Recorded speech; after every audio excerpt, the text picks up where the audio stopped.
Mheshimiwa Waziri, ni dhahiri kama ambavyo umesema, na mimi nikupongeze sana kwamba ulivyoapishwa tu ziara zako za mwanzoni ulikuja kujionea hali ya ufanyaji kazi wa kivuko hapo. Nikupongeze sana, umefanya vizuri, na nipongeze hatua ambazo umeshazichukua.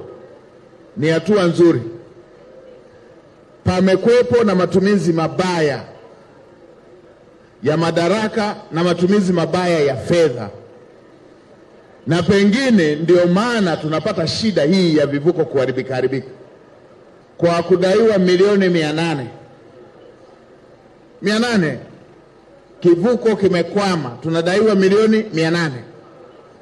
Lakini kwenye taarifa ya upotevu wa fedha, watumishi wa TEMESA wamekwapua bilioni 2.5.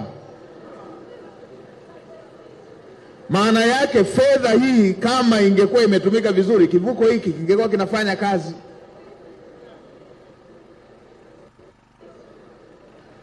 Bilioni 2.59.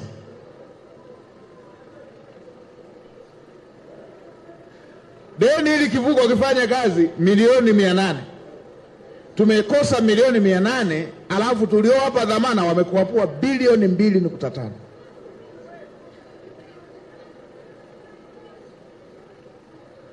Haya ndiyo mambo yanayosababisha huduma iwe mbovu, kwamba wananchi wetu tunawatoza nauli kubwa, alafu hawa wamegawana bilioni 2.5.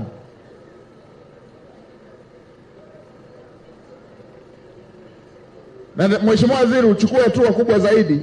Tafuta mtu, hata hivi vivuko vinavyoharibika, tafuta mtu wa kuchunguza. Zipo taarifa zingine kwamba hivi vivuko pia vinatengenezewa mazingira ya kuharibika ili watu wapige dili kule kwenye matengenezo.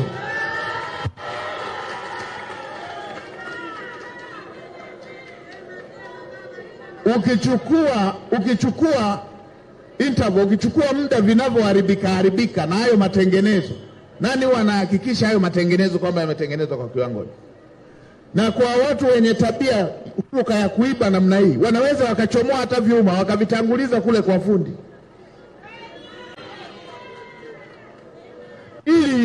ili wapate fedha ile ya matengenezo.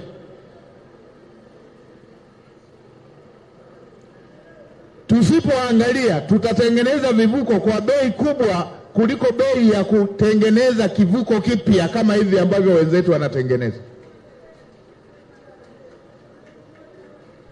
Haya ni mambo yasiyokubalika na ni mambo yanayoudhi.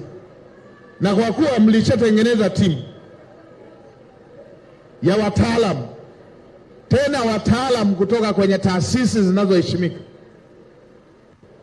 mjumbe kutoka ofisi ya Rais, mjumbe kutoka ofisi ya Waziri Mkuu, mjumbe kutoka Wizara ya Fedha, mjumbe kutoka Wizara ya Ujenzi, mjumbe kutoka ofisi ya Mwanasheria Mkuu, mjumbe kutoka ofisi ya Mdhibiti na Mkaguzi Mkuu wa Hesabu za Serikali, mjumbe kutoka Usalama wa Serikali, mjumbe kutoka TAKUKURU, taasisi yetu ya kupambana na rushwa, mjumbe kutoka Mamlaka ya Udhibiti wa Ununuzi wa Umma, kitengo cha kutakatisha fedha na Mamlaka ya Serikali Mtandao.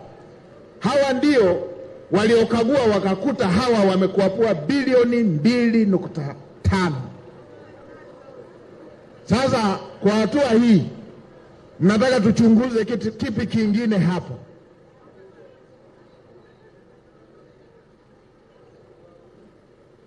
Hapa tuchunguze kipi kingine hapo? TAKUKURU alikuwepo, wa utakatishaji fedha alikuwepo, wa utumishi wa umma alikuwepo, wa ofisi ya Rais alikuwepo, wa usalama na udhibiti alikuwepo, wa CAG alikuwepo. Hapa tuchunguze kipi?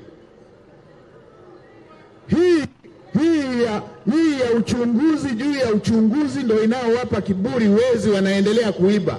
Hawa wafukuzwe kazi na wakamatwe wapelekwe mahakamani.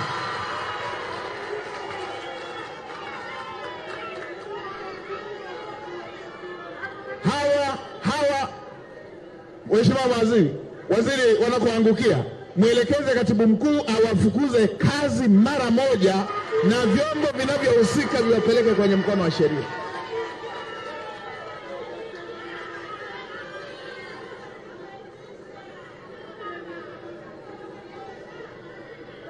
Uchunguzi uliofanyika kupitia timu uliounda, Mheshimiwa Waziri, na nikupongeze sana, una wajumbe wote wanaotakiwa kuchunguza, wote, timu ya kuchunguza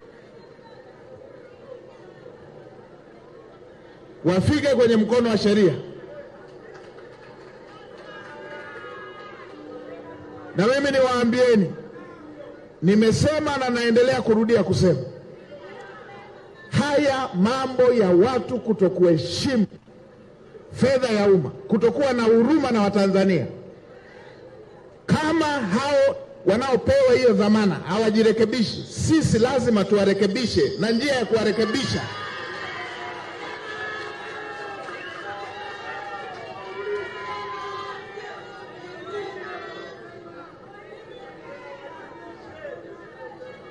hawa Watanzania wanaolipa nauli hapo. Wapo ambao anakuwa na mtoto mdogo anashindwa kumnunulia hata kitumbua ili alipe nauli hapa. Wapo anaenda kuuza samaki pale, anakaa siku nzima, anashindwa kumnunulia mtoto hata andazi. Mtoto mdogo anashindwa kumnunulia mtoto wake mdogo hata andazi, anabakiza nauli alipe hapa. Endeni hawa ambao wanalipwa mishahara kila mwezi wanakaa wanagawana bilioni 2.5.